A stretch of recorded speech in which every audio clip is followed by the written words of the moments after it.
You're listening to Season 11 of Mobile Suit Breakdown, a weekly podcast covering the entirety of sci-fi mega franchise Mobile Suit Gundam from 1979 to today.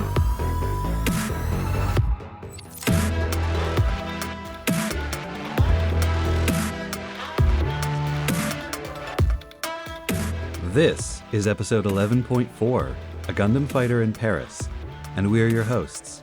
I'm Tom, longtime Gundam fan, and next year, for Valentine's Day, why not get that special someone a bouquet of beautiful Gundam Rose Gunpla? And I'm Nina, new to G Gundam and in the throes of a fun new research puzzle. Seriously, is there a common ancestor to depictions of a messed up Eiffel Tower, or is it a case of convergent evolution? Mobile Suit Breakdown is made possible by our unquestionably urbane paying subscribers. We should be all caught up this week, so if you think we missed you, please reach out and let me know.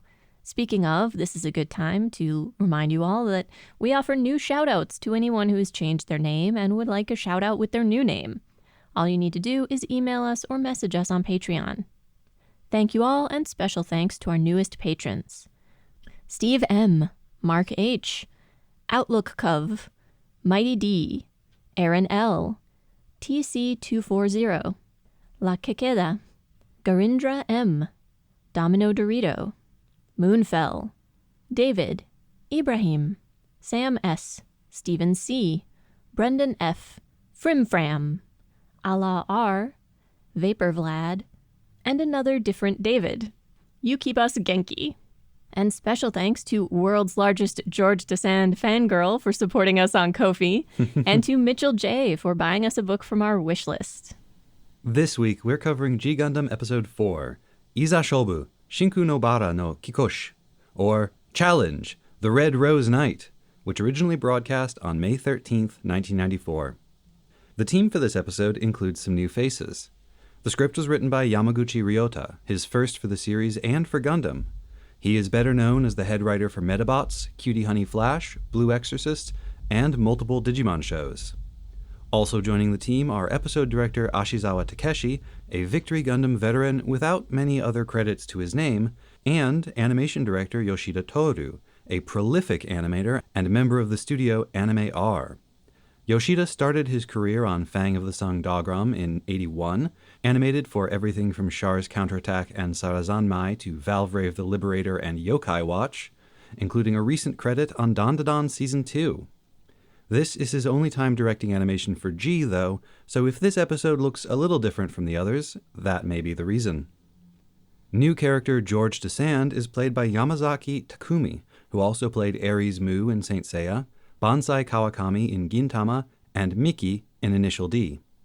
This will not be his only Gundam role either, and I think I can reveal without spoiling too much that the aristocratic demeanor he shows off with Desand would eventually help him secure a role as the Origins version of Zeon Captain Makuve. Huh. And now, the play-by-play.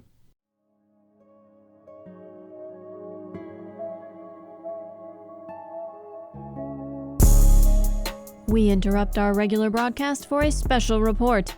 Gay Paris is gay no more following the shocking disappearance of Marie-Louise, Princess of Neo-France and main sponsor of Team Gundam Rose. The princess was last seen in the company of Gundam fighter, L'Oreal brand representative, and Neo-Olympic fencing silver medalist George Desand, after his scheduled match against Neo-Cuba's Frank Castro was called off due to the sudden and controversial elimination of the Neo-Cuban Arachno Gundam by Neo-Japan's Domon Kashu. Asked whether he believes Kashu could have had anything to do with the princess's disappearance, Desand stated through a representative that while he had no doubt Mr. Kashu would stoop to kidnapping a defenseless child to obtain an advantage in the Gundam fight, it remains doubtful whether he possesses the cunning to conceive and execute so dastardly a plan. The government of Neo-France has issued a general alert, which describes the missing princess as a young blonde teenager with regal bearing and incredible drip. Patriotic citizens are encouraged to report any rizzed-out youths to their local gendarmes immediately. And now back to our coverage of the 13th Gundam fight. Following an intervention by Neo-Japan's Major Urube, the International Gundam Fight Committee has ruled Neo-Japan's unconventional victory over Neo-Cuba valid, meaning Domon Kashu's record improves to 2 wins, 0 losses, 2 draws, with 1 no contest against the Gundam Rose, A respectable record, especially considering his strength of schedule. But it's early days yet. This Gundam fight is far from over. Rumors are already circulating that the next target for his shining fingers could be Neo-Russia's mighty Bold Gundam. I'm here live in the shadow of the Eiffel Arch for the thrilling rematch between George Desand's Gundam Rose and Domon Roasted and Salted Cashew's Shining Gundam. After a tense but inconclusive meeting earlier today, these latter-day titans of Gundam fighting are ready and raring to put their bodies and their machines to the test, all for the sake of glory. Desand got the upper hand in their first encounter. Will the Gundam Rose be the one to finally put an end to Domon's irresistible shining fingers? Or will the King of Hearts prove once and for all that chivalry really is dead? There's the Gundam fight signal. They're feeling each other out with their Vulcans, but I'm not seeing much effect. Now they're closing in and locking sabers. As usual, Desand is using his custom Chevalier saber, which has a solid metal core wrapped in a cocoon of searing hot martial arts-ski particles. He's thrusting, trying to slip past Domon's guard. And there it is! He's landed a blow on the Shining Gundam's forearm! But now Domon is on the attack. He's leaping high, he's flying in the sky, he's disarming that Neo-French guy. But there's an old Neo-France saying, the pen is mightier than the sword, but mightiest of all is the Rose bit. And there they are, folks, dozens of tiny Rose drones, blasting away like the Grand Battery at the Battle of Friedland. Domon is doing his best to evade, but even the Shining Gundam can't survive a pounding like this for long. It looks like Domon might not get the chance to use his shining finger after all. Now the bits are moving into some kind of cage formation around the Neo-Japanese mobile fighter. I'm told this is called the Rose Screamer, used to immobilize an enemy suit before delivering a truly beautiful coup de grace. Desand is now approaching the trapped Kashu. Since it looks like his victory is assured, I can only imagine that he is even now taunting his defeated opponent, confident that nothing can go wrong. Shining Finger! I can't believe it! Domon is using the Shining Finger despite being trapped! The surging energy is overloading the Rose Screamer, and the Rose bits are exploding one after another. What a sight! It's like the red glare of rockets. It's like bombs bursting in air. They are giving proof through the night that the Shining Gundam is still there. Oh no! One of the explosions has damaged the Eiffel Arch, and it's starting to finish collapsing. Who would have thought this wanton destruction would cause so much collateral damage? But wait! The Gundam Rose has abandoned the battle and caught the falling wreckage. This could well cost him the tournament. With his bits gone and his hands full, there's nothing left to stop Domon's shining finger. Nothing, except his sense of sportsmanship. Yes, Domon is deactivating his Gundam. The fight ends in a draw. Desand will continue in the Gundam fight. What a shocking outcome. But not as shocking as the powerful flavor packed into each one of Alfredo Garibaldi's authentic Parisian-style crepes. Enjoy the City of Lights with a snack that is light on calories and strong in flavor with the new Rose Bit Dessert Crepe, flavored with real chopped rose petals. Garibaldi's Neo-French Creperie on Rue Poncelet near Avenue de Terne.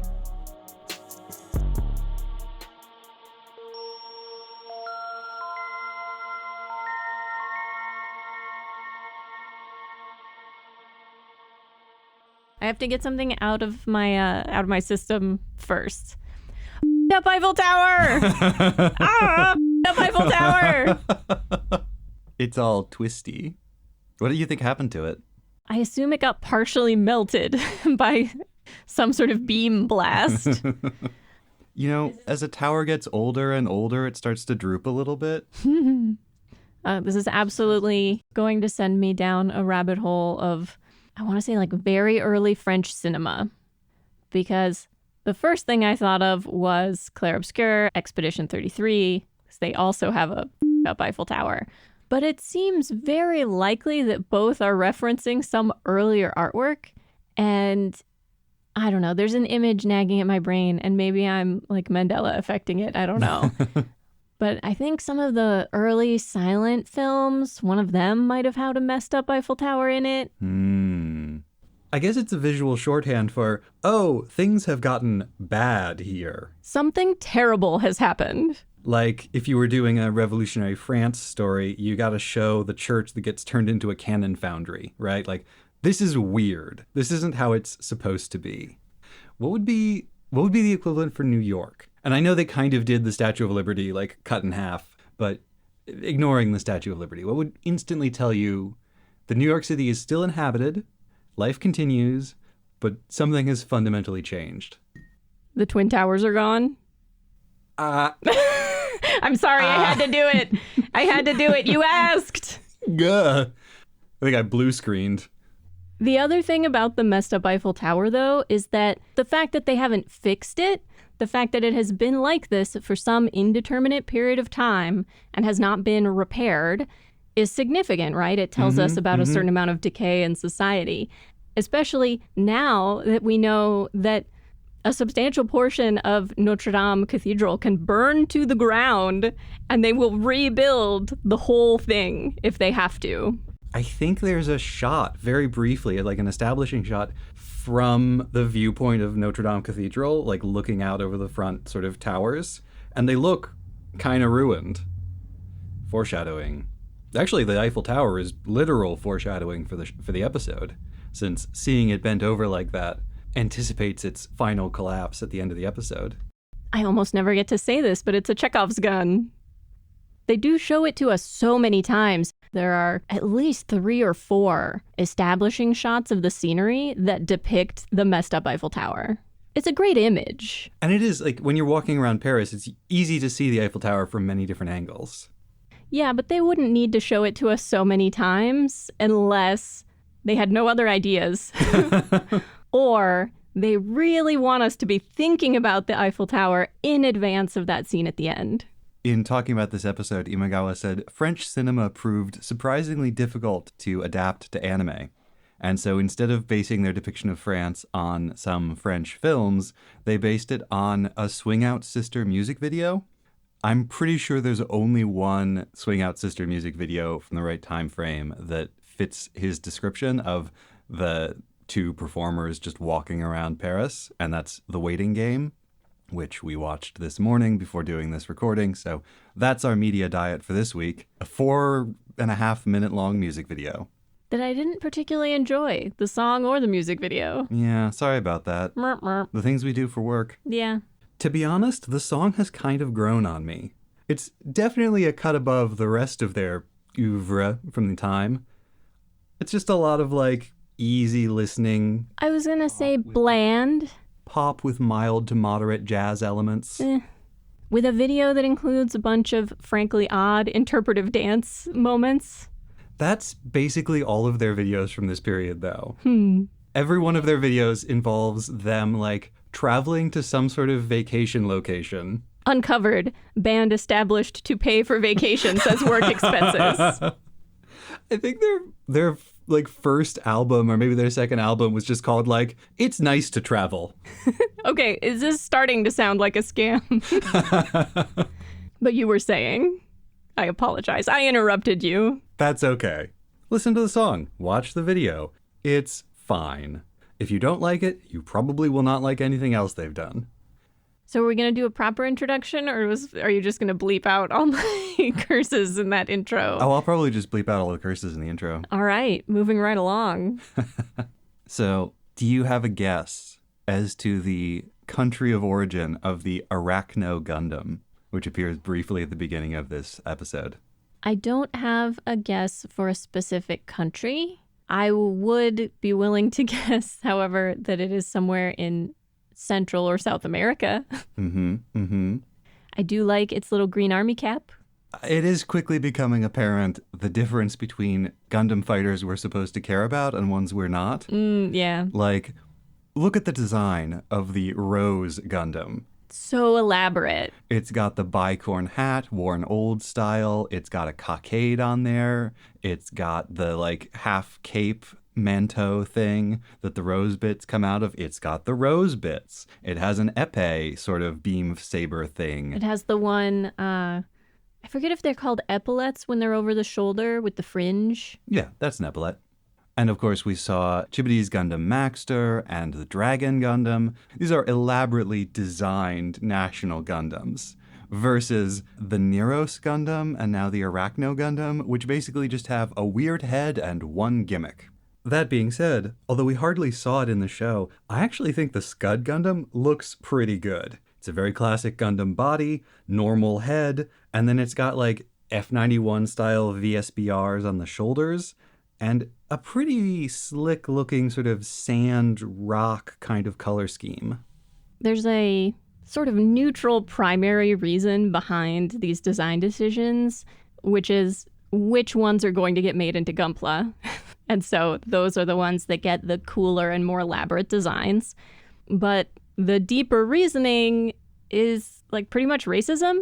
I mean, we can't know until we see more of the series, right? We can't know that we're not going to have major characters with elaborate designs and personalities and dedicated episodes from places that are not Europe, Northeastern Asia, and the United States. Sure.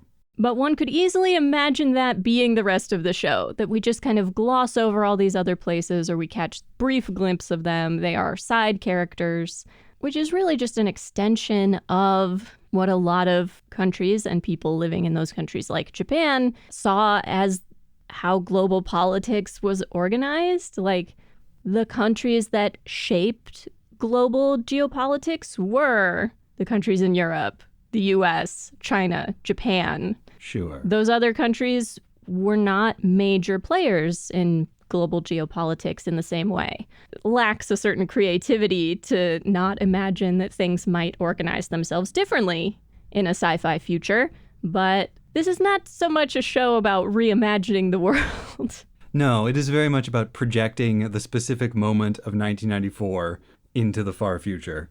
And for what it's worth, France, America, Russia, China, these are all countries with big, well-financed, strong armies as of 1994. So these are countries that we could expect to develop powerful Gundams in the future.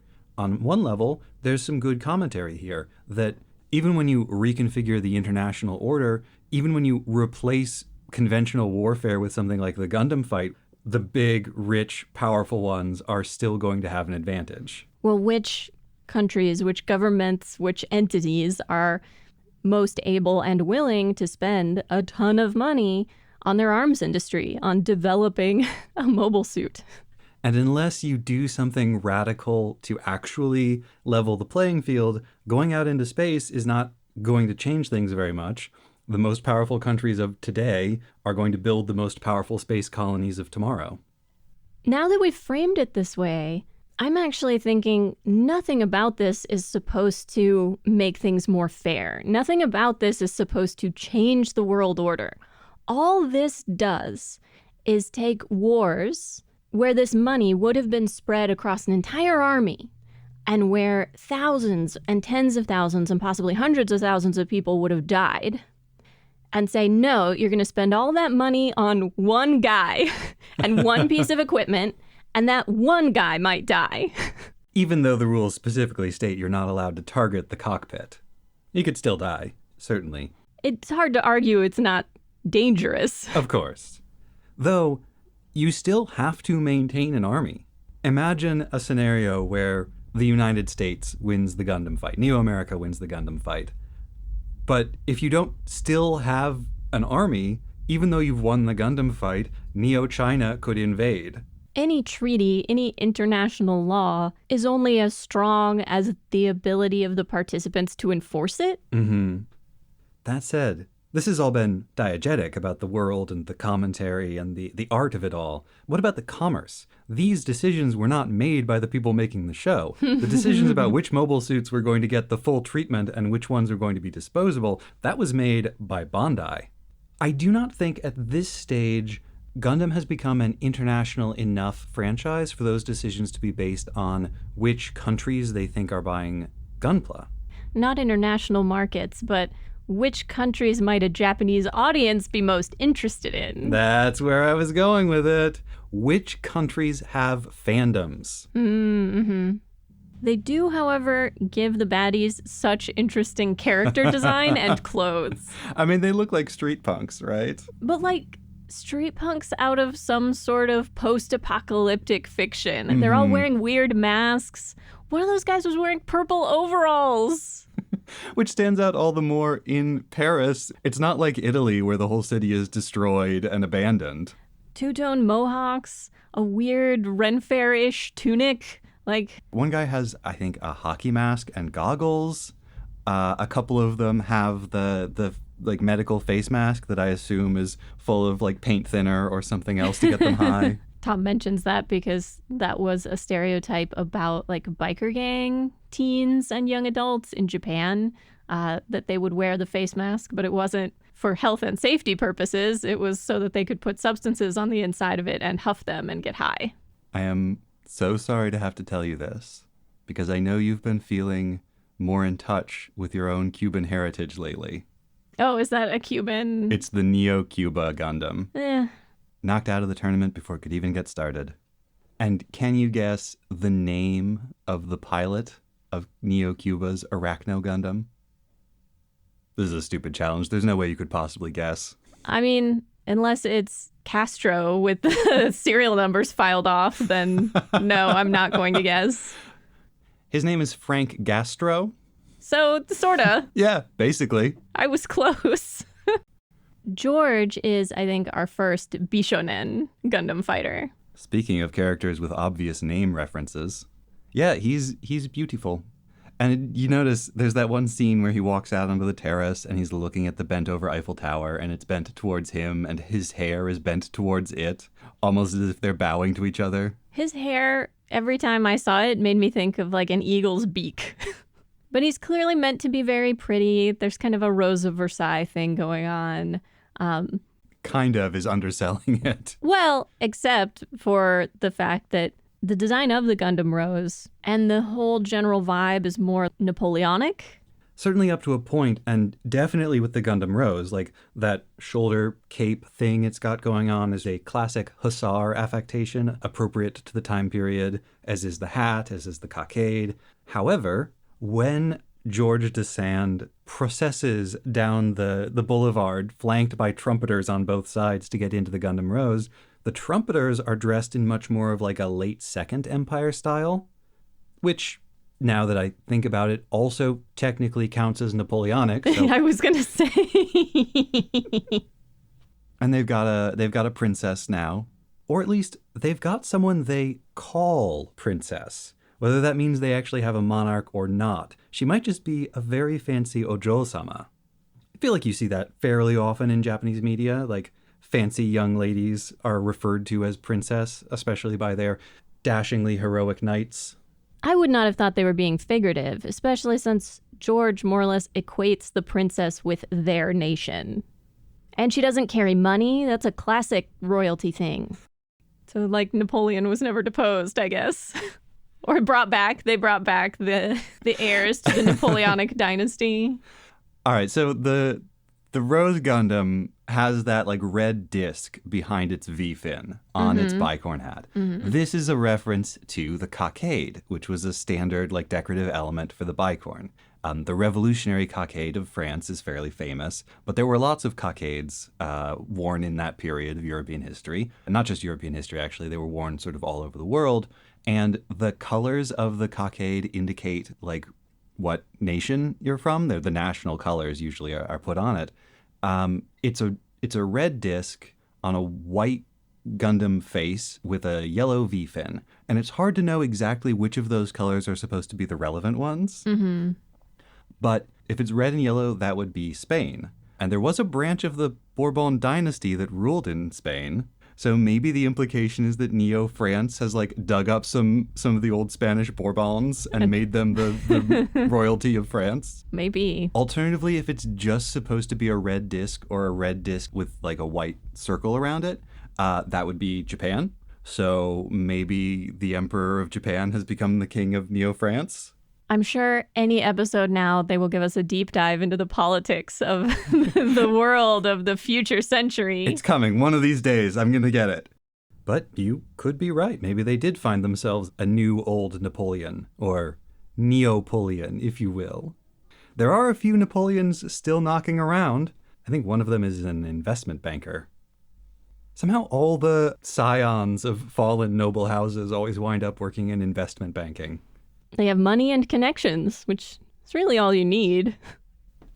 All right, going to publicly embarrass myself here. You mentioned George Desand is an obvious name reference, but I don't remember who that is, so I think you have to explain. So George Sand is the pen name of one of the most famous authors of the 19th century, a French person of complex gender identity, because most people who knew George in their private life use feminine language and describe her as a woman, but then a lot of those same people, when talking about George's persona as an author and work as an author, then switch over to masculine terminology.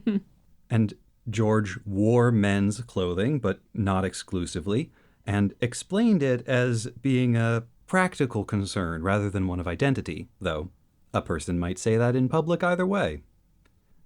Victor Hugo, who actually knew Sand, said something along the lines of, "I hold them in very high esteem as a colleague. Sand cannot decide whether she is male or female, and it is not my place to decide whether she is my sister or my brother." Victor Hugo, queer ally. I love that for us. Just looking at your friend and saying, "Wow, that is a whole situation you have going on. None of my business, though. Good luck." My friend, I love you regardless. One of the distinguishing features of George Sand is that it is George, not Georges. There's no S on the end, which was chosen to make the pseudonym even more mysterious and unusual. And in the case of George de Sand, there's also no S on the end of the name. And Sand being not a particularly French name, I don't think there can be any serious doubt about where this name came from, which does imply some very interesting things about George de Sand personally. Is George de Sand only a man when in the Gundam fight? The possibilities are intriguing. This may be the first episode where we get some real Gundam gender stuff happening, which is to say George's total disinterest in the princess, obsession with chivalry. That one's real. Come on, we know the Gundam Rose is George's one true love. Oh, but at the end, when the princess is in danger and he rushes to stop the Eiffel Tower from falling, even though it means potentially losing the match and potentially losing the Gundam Rose? No, he cares for her, true. And that's obvious. Why else is he eavesdropping on her conversation with Rain when he's supposed to be in the middle of a battle? I don't know. That was ridiculous. No, see, I think he saves the princess because as a chivalrous knight, of course, he must be willing to risk all to save the lady. Much more so, a princess of the nation he serves. Like, she's basically a stand-in for the whole country herself. But he's willing to sacrifice the Gundam Rose for that. Because he cannot sully the honor of his nation. Gross. Yeah, I know. But these are the literal words that he said during the episode. Oh, who listens to the words characters say? You have to listen to their hearts. You have to perceive the feeling behind their punches, kicks, and sword slashes. Their true feelings only come out when they fight. Rain rolling up to this younger woman being like, listen, girlie, I have some advice for you. No matter what men say, all they care about is the battle. They are not thinking about us right now. Rain has a limited experience of men, but in this case, I think she's right. Did you notice George's fight? All right, remind me. The thing that is not a normal suit, but is the skin-tight suit they wear when they're inside the Gundam fighter is called the fight suit? I think that's right. A fight or fighting suit. Well, did you notice George's suit looks like a fencing outfit? Oh, that was not what I thought when I saw it. Oh, I see how you got there. I think it looks like what fencers wear, but what did you think it looked like? I thought it looked like what rhythmic gymnasts wear for floor routines. Well, all of them kind of look like they're wearing leotards, but... But George's with the different colored, like, arms and legs. Mm-hmm. And once again, Domon encounters someone who, despite living by a very different code than Domon does... Domon, heck the rules, Kashu.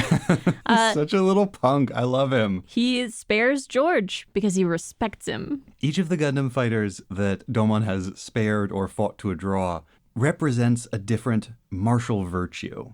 Chibody has that confidence. He believes he can take on the world. He believes he can do anything. And his Gundam is designed to be able to reconfigure itself to fit different scenarios where he needs different attributes. Sai Saishi is all about cunning and guile, and his Gundam fighter is designed for deception. Trickery. And for George, it's elegance. Everything about what he does is beautiful. I actually interpret these characters and Domon's response to them very differently. What is significant is that each of them lives by a largely self-defined code, but lives very strictly within it. All of them, like Domon, to some degree flout the regulations around them. They are not controlled by this system that they are existing in and fighting in. They have their own values, and they adhere to them. They live up to those values that they espouse. That, I think, is what Domon really respects, that they combine this independence of thought and behavior with a high personal standard. Independence is a good word because I was thinking about the counterexamples. We don't have very many at this point, but who has Domon actually defeated, dispensed with? Mikelo Chariot and now Frank Gastro of Neo Cuba, both of whom have gangs, who help them to prey upon those weaker than themselves. We don't get much insight into Frank Gastro's motives, but Chariot basically just seems to want more power for the sake of doing crimes. There are no values espoused. There is no apparent standard for their behavior. The ones Domon respects all have a dream. To the extent that Mikelo Chariot had a dream, it was not one we are meant to sympathize with or respect. And who knows what Frank Gastro was up to. The thing with Frank Gastro, though, is that this is a real kicking them while they're down moment. Like, the early 90s were a really bad time for Cuba.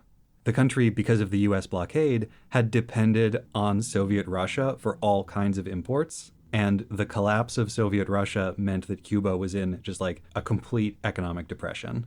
Real bad times. Animation-wise, this was a very odd episode. There were a lot of points where especially characters' faces looked off-model to me. Lots more expression on Domon's face. He smiles. He frowns. He has a little smirk. He interferes in things that are happening that have nothing to do with him. Very un-Domon-like. This is what I'm saying. He's a little punk. He teases Rain. Mm-hmm. I think Domon interfering in the match in this episode is not so very different from him sneaking into the boxing ring to challenge Chibity. And when he saves the princess at the cafe, that's basically just a replay of saving the urchined orphans in Rome. But with the orphans, Rain was there. Do you think he was trying to impress her? I think it affects his behavior. And when he rescued the orphan that Mikelo had kidnapped, he doesn't have to go far out of his way. He was already going to go fight Mikelo. And yes, he could have let the orphan fall to her death. He could have done that. He doesn't. But he was already going to be there fighting that guy. When he intervenes with Princess Mary Louise, he has no idea who she is. He has no idea she has any connection to his planned opponent. She's just some random teenage girl being menaced on the street. I assume that he was feeling very pent up after his abortive battle with George, so he was out looking to blow off steam. That princess was just in the right place at the right time. You accused the animation of being off-model. It was a bit more exaggerated, but I felt like it brought out the characters better. It was accurate to who the characters were, even if it wasn't exactly what we were accustomed to seeing from them. I see your point. I say off-model because it's such a break from the way the characters have been animated and portrayed in the previous 3 episodes. Mm-hmm. If this is who the characters are going to be going forward, then yeah, this makes sense. And having everything be a little more stretchy, a little more expressive and exaggerated makes sense. And it was fun, don't get me wrong. But to go from 3 episodes of flat affect, no expression, very taciturn Domon, to this version of Domon is jarring. It's strange. It's like they are still figuring out, both the animators and the writers, who exactly these characters are, even though they have already started making the show. They are 100% still figuring out who these characters are. But as Sean pointed out in episode 3, at this stage of the story, Domon is just making guest appearances in other people's lives. So he is acting as a Deus Ex Machina. Yes, he's acting as a Deus Ex Machina to push their stories forward. And so he acts as a foil to whatever their deal is. In Italy, he teaches the hard-boiled detective guy that not all Gundam fighters are bad. So he has to initially come off as very careless and then reveal that he actually has a shining heart of gold. In New York with Chibody, he reveals how the champion's willingness to play along with the powers that be, his willingness to get in bed with the Neo-American government has corrupted him and has stolen his strength from him. I disagree with that, but finish your thought. And so Domon's function in that story is to break the rules, to show that he has no respect for the system or the opinions of other people, to chart his own path. I agree that his function in the story is to be a kind of catalyst. We're not talking about this episode this week, but I disagree that Chibody is corrupted in some way. Because as soon as Chibody finds out what the government has done, he goes and fights them himself. But would you agree that before he meets Domon, he has lost sight of his dream? No. I agree that he, like many people who are champions at what they do, has an existential crisis when he loses. And it takes all of the people around him, it takes the citizens of New York City to remind him that they don't love him just for being a champion. They love him for representing a dream and for, frankly, working so hard to get to where he's gotten. And because they know he will keep working hard. They know he will keep fighting. I see him as much more emblematic of a mental condition, emotional condition that strikes anybody who's at the top of their game for long enough, which is that you think that's the only reason people value you, and you think that's your only significance in the world. That's the winning is the only thing you have to give. And so if you're not winning, what is the point of you? What is the point of your life? That's definitely in there. I just think that his willingness to cooperate with Douglas and his men has caused Chibody to lose his way. He got scouted as a kid, and the people who scouted him are using him. I don't see how any of that is Chibody's fault. I'm not saying there's anything wrong with Chibody, but You're saying he lost his way, that he's compromised. He needed Domon to come, smack him upside the head, and set him straight. He needed to see some of what was going on behind the scenes. And the closest we can argue is that he was complicit unknowingly. That he perhaps should not have been so ignorant about what was going on, that was a choice on his part to not look too deeply into it. But again, as soon as he knows what they're up to, he fights against them. Yes, he does. Because Domon has revived his dream. I think you're giving Domon too much credit and Chibody not enough, but we should probably move on since we're not even talking about that episode. I guess what I'm just trying to say is that Domon is like Columbo. What are Columbo's wife's actual hobbies? Who knows? She's into whatever the villain of the week is into. So if Domon's character is shifting episode by episode in order to make him a better foil for the Gundam fighter he faces in that episode, that's only to be expected. All we know about him is that he sure does love fighting. He's traveling around the world to fight and show people his photograph. He doesn't even show anyone his photograph in this episode, now that I think about it. How could he not show George the photograph? What a miss on the part of the writers and animators. Maybe in 10 episodes' time, George is going to see the photograph and be like, oh, I know that guy. Domon will be like, hey, wait a second, I forgot to show him the picture. Nuts. But no, this Domon reminds me more of the Domon from the first episode. A prickly exterior, acts like he doesn't care but secretly does. Hot-tempered. It is fun seeing him tease Rain, though. This is developing into a, maybe not a healthy relationship, but a very fun one to watch. I just don't know how I feel about seeing him with a sense of humor. That's new. What did you think about her locked in the bathroom going, I'm going to leave him? Do you think that implies that they are actually in a romantic relationship? Or do you think she just means abandon him as his mechanic doctor bodyguard friend? Therapist? I think she means abandon him. I also think that she is romantically interested in him. But as she pointed out to Mary Louise, he can think only of battle. So Rain more or less assumes that nothing is going to happen romantically between her and Domon while he's on this quest. And sometimes she's content to support him, and sometimes it's aggravating. What about you?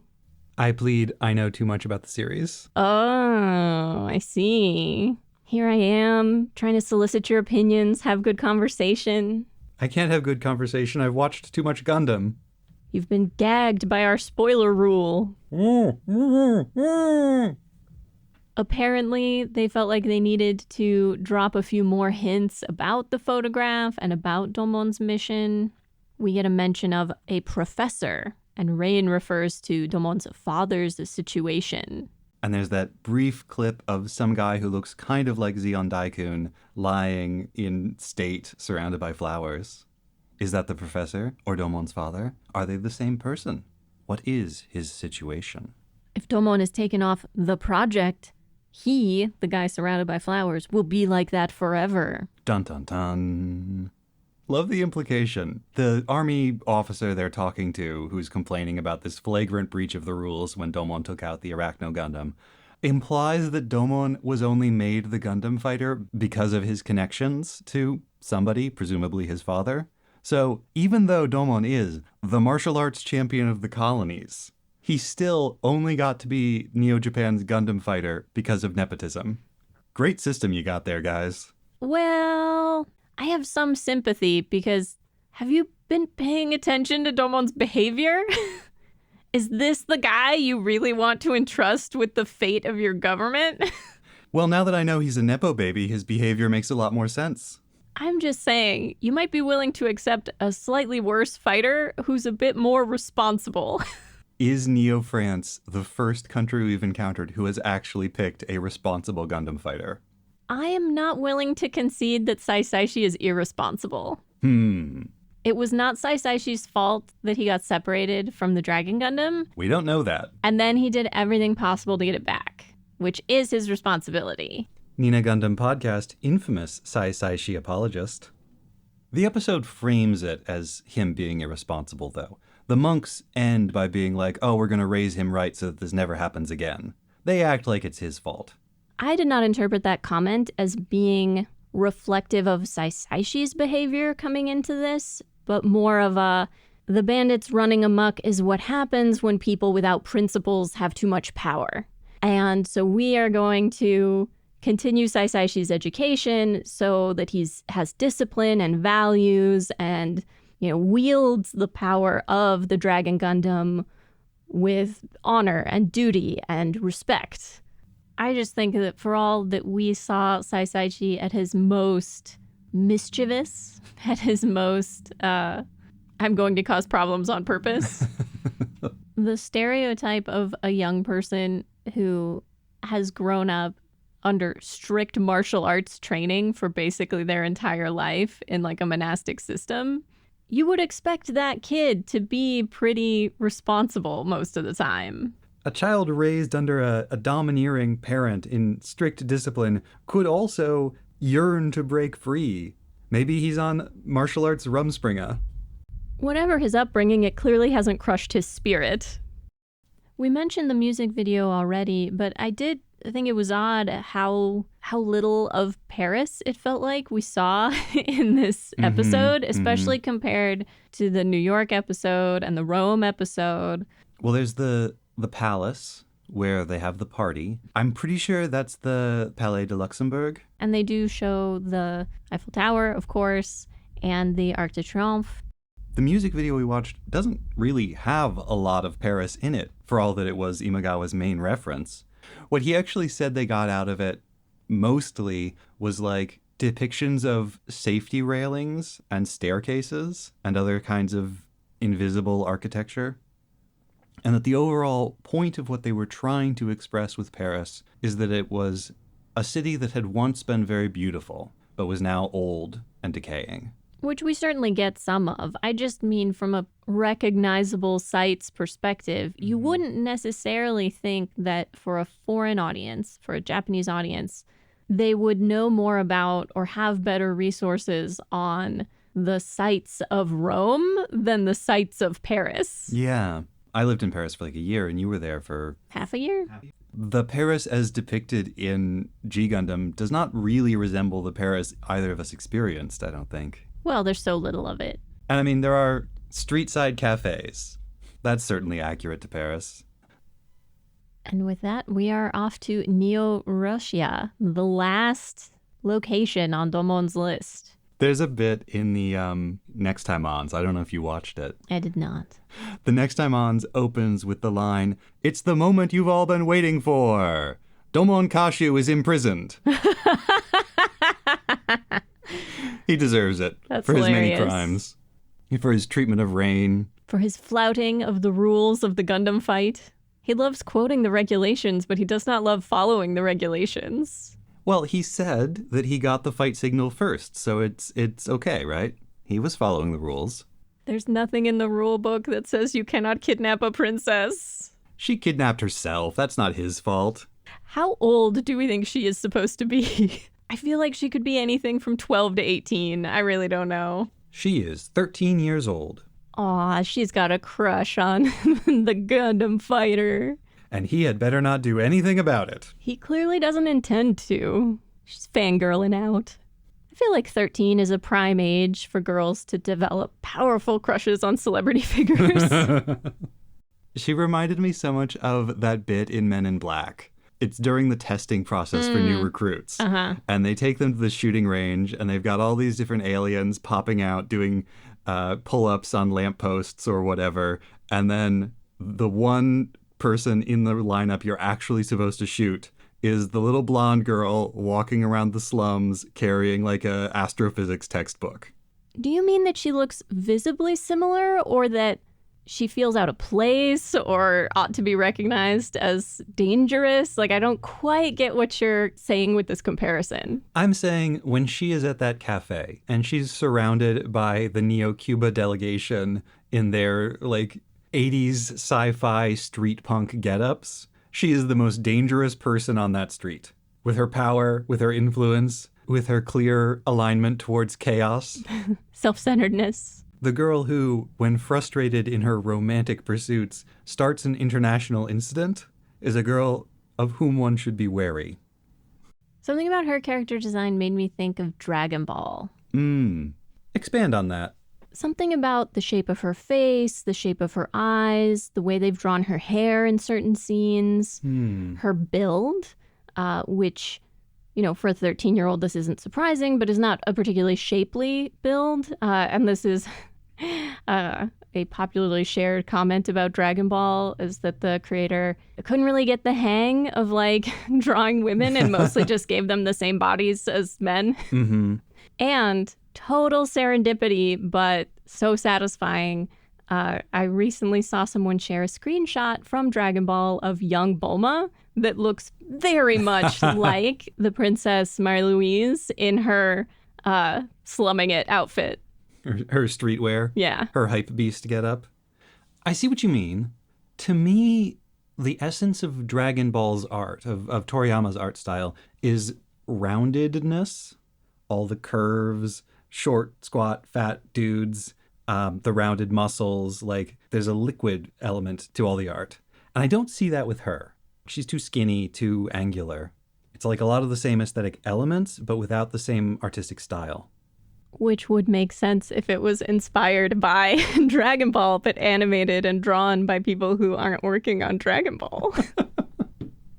The cap she wears is like Terry Bogard from one of the fighting games that was popular of the time. And the rest of her outfit also feels like 90s couture. Yeah. She's styling. She's wearing the royal snapback. Which fighting game is Terry from again? I recognize the name. Fatal Fury? King of Fighters? Okay, that's probably what I remember him from then. Played a lot of King of Fighters as a kid. One of my uncles had a Neo Geo. I continue to be entranced by Rain and her many gadgets. She has a VR repair system for the Gundam. That I thought was pretty neat. Yeah. There's like a set of goggles and a special glove she wears to test that the mobile trace system's working properly and that all of her repairs are holding. Mr. Bondi, I know you are listening to this podcast. Make immersive mobile fighter repair mechanic simulator VR, the video game. It will sell 1 million units. It will, though. It's true. The real sickos don't want to be Gundam fighters. The real sickos want to be the Gundam fighters' mechanics. It would work so good in VR, too. You could even sell the branded accessories. And speaking of technology, the Rose bits are able to produce a electro net shell thing for the obligatory shock bondage scene. Pretty much every Gundam has one. I always thought that was like Tomino's special interest, you know? But maybe it's just a Gundam tradition. What was that weapon called in First Gundam? We did a whole thing about it. We did. It was the Adzam leader. Uh-huh. Mm-hmm. And then there was, I think the Hammurabi had one. It was like the sea serpent. I don't think we need to enumerate all of them, but I was trying to remember the first one because we had Iraj come on and talk about the physics of it. Also, I'm sensing a narrative problem here. Which is that the shining finger solves every problem? Yeah. That apparently there is no weapon that the shining finger cannot defeat. At some point, they are going to have to introduce an enemy who actually challenges Domon, and then some sort of super shining finger, or some sort of power-up for the Shining Gundam. Uh-huh. Shining Gundam V2. Mm-hmm. Because it's going to be hard to eke out drama in these fights when we know that the Shining Finger can just defeat whatever. A curious prediction. We'll see if it comes true. And next week, we'll see if the Shining Finger can defeat the carceral system. Communism? No. Not in the 1990s.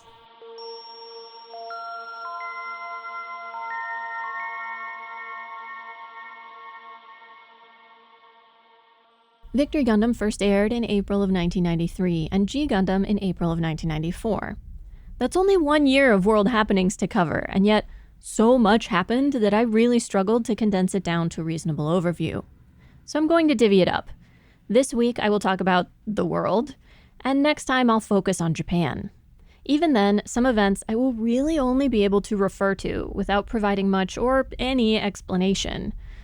For those of you who remember that year, hopefully it will spark more detailed recollections, and for those of you who don't, I hope it provides some sense of the time, the violence and chaos of it, but also the optimism and the progress.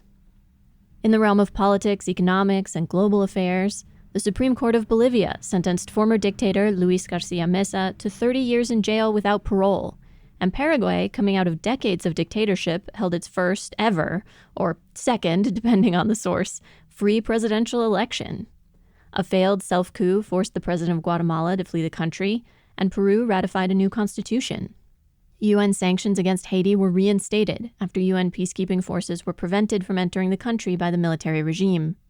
Notorious drug lord Pablo Escobar was gunned down while trying to evade capture by Colombian special forces.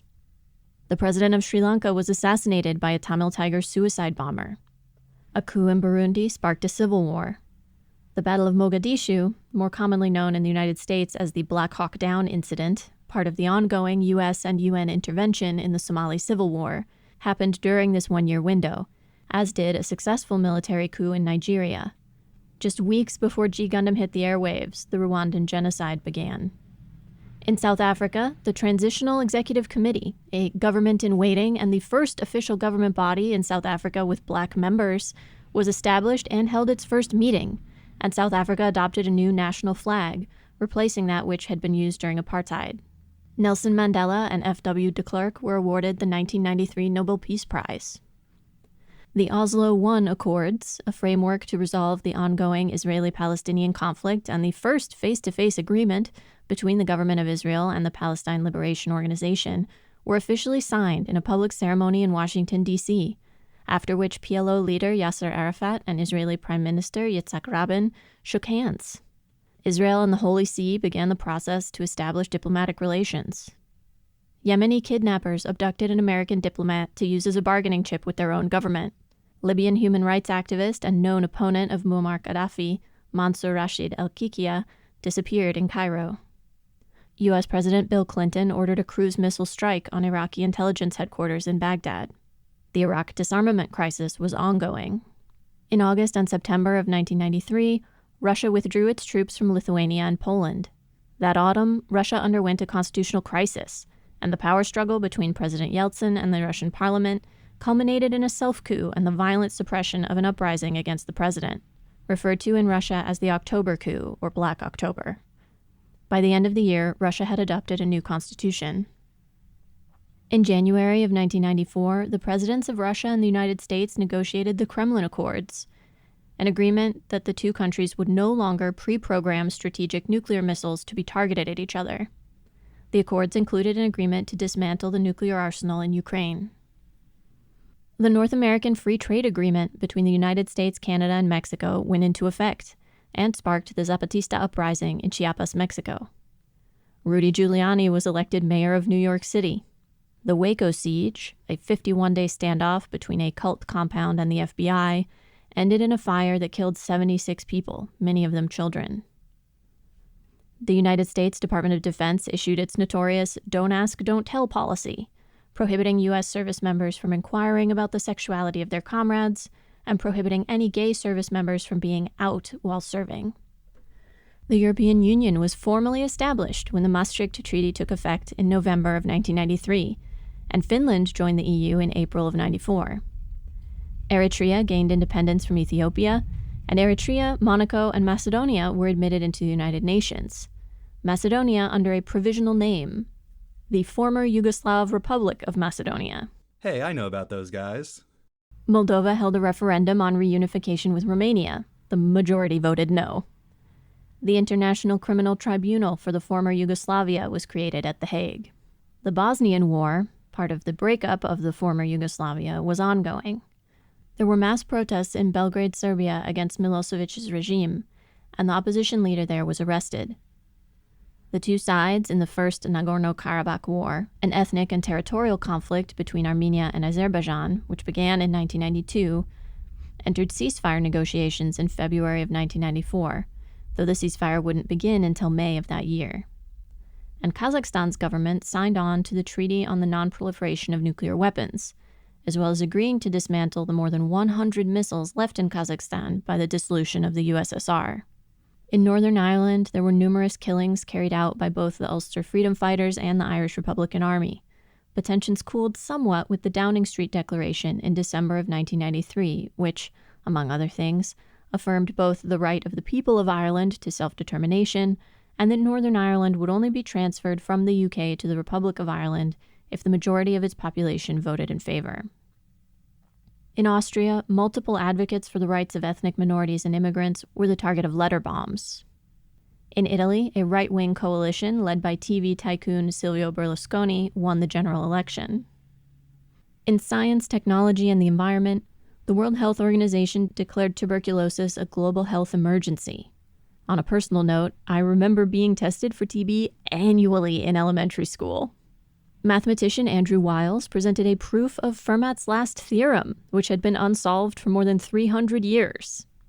China got its first internet connection. The London Convention banned the marine dumping of radioactive waste. An article in the journal Nature confirmed the discovery of the first complete Australopithecus skull, and, possibly warranting some further research at a later date, the first Biosphere 2 mission, an experiment of the viability of closed ecological systems to support and maintain human life in outer space, ended after 2 years. NASA lost contact with the Mars Observer orbiter just days before it would enter Mars orbit. The Space Shuttle Columbia completed its 15th mission, and the Space Shuttle Endeavour successfully completed its mission to repair the Hubble Space Telescope. In arts and culture, burglars stole $52 million worth of artwork from a museum in Stockholm, Sweden, only some of which were later recovered. And the Scream was stolen in Oslo on the same day that the 1994 Winter Olympics opened in Lillehammer. It would be recovered in May of that year and stolen again in 2004. The Church of England ordained its first women priests. Ireland won the 1993 Eurovision Song Contest. American rapper Snoop Doggy Dogg released his debut studio album, Doggy Style. Michael Jackson made his first public response to the child sexual assault allegations made against him. And Kurt Cobain, lead singer of Nirvana, died by suicide. Mighty Morphin Power Rangers premiered in the United States. The first-person shooter game Doom was released. And at the 66th Academy Awards, Schindler's List was the big winner with 7 Oscars, including for Best Picture and Best Director. Other winners included Jurassic Park, The Piano, Philadelphia, The Age of Innocence, Belle Epoque, The Fugitive, Mrs. Doubtfire, and The Wrong Trousers. English author Anthony Burgess, best known for the novel A Clockwork Orange, died by lung cancer, age 76. Ray Gillen, an American rock singer who performed with Black Sabbath, and Emile Ardolina, an American film director and producer best known for his work on Dirty Dancing and Sister Act, both passed away from AIDS-related illness. Uruguayan-born Argentine comics artist and writer Alberto Breccia passed away, age 74. I was not familiar with Breccia's work, but speaking about modern comics, Frank Miller is quoted to have said, "It all started with Breccia." Like I said at the beginning, a year with a lot going on. Next time it will be Japan's turn for a whirlwind overview of news and significant events, and hopefully a somewhat deeper dive into G Gundam's TV competition.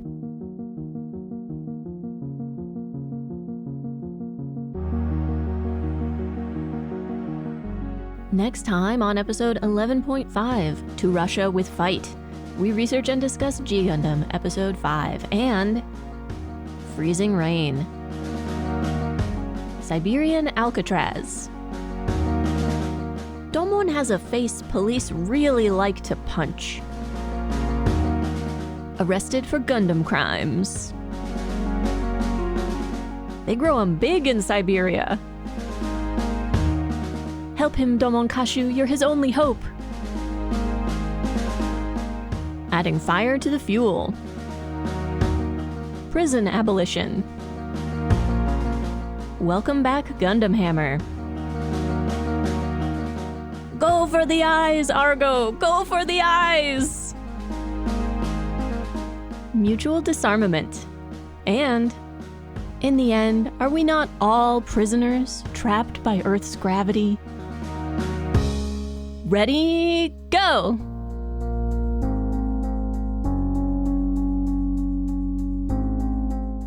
Mobile Suit Breakdown is written, recorded, and produced by us, Tom and Nina, in scenic New York City, within the ancestral and unceded land of the Lenape people, and made possible by listeners like you. The opening track is Wasp by Misha Dioxin. The closing music is Long Way Home by Spinning Ratio. You can find links to the sources for our research, the music used in the episode, additional information about the Lenape people, and more in the show notes on our website, GundamPodcast.com. You can get in touch with us by email at hosts@GundamPodcast.com.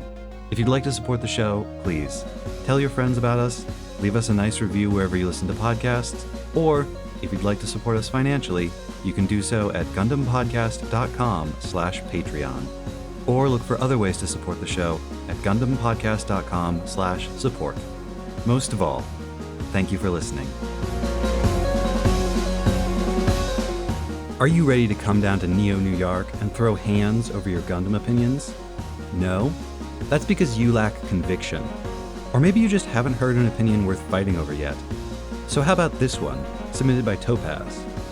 George DeSand dipping out of a fancy party to go admire his Gundam makes him, by far, the most relatable character yet.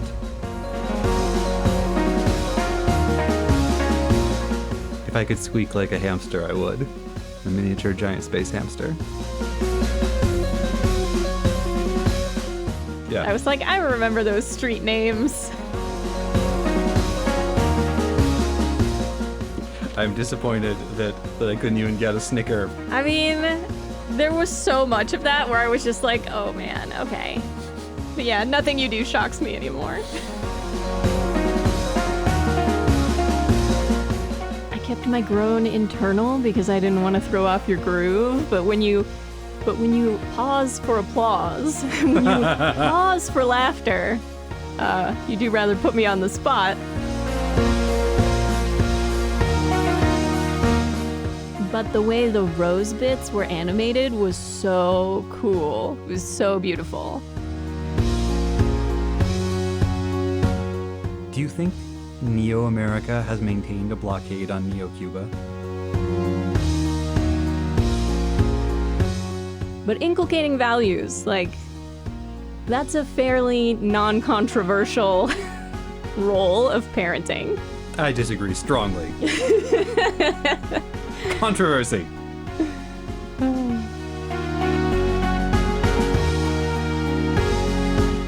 The other main inspiration for the depiction of Paris was actually a particularly upscale shopping district in Japan, Aoyamadori.